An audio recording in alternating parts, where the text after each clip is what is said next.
A little inflation is necessary for wage growth and profit growth.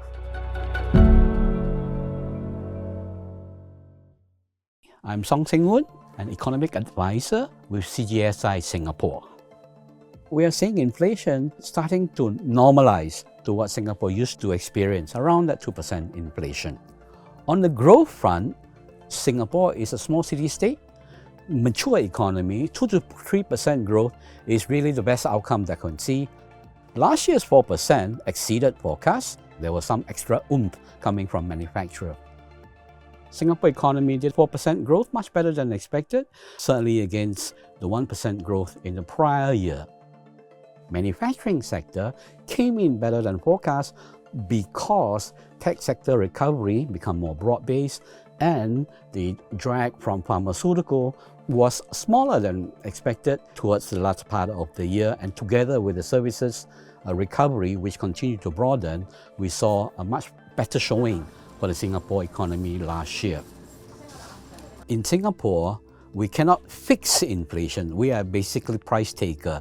We have to import almost everything. The chicken that you eat, the vegetables, the onions that goes into your sambal or your any other dishes.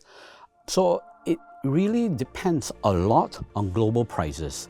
And we clearly have seen global prices, rate of growth, slowing down significantly over the last 12 months, but it is still higher than pre-crisis level.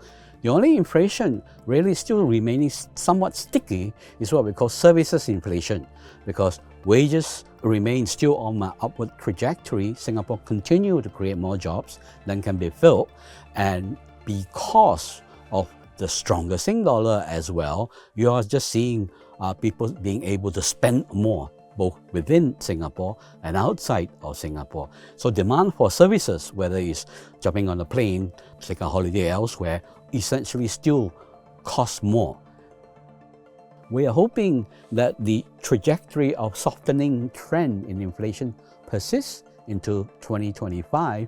If demand condition remains resilient in the midst of supply constraint, then we may see inflation still somewhat sticky, especially coming out from the services side.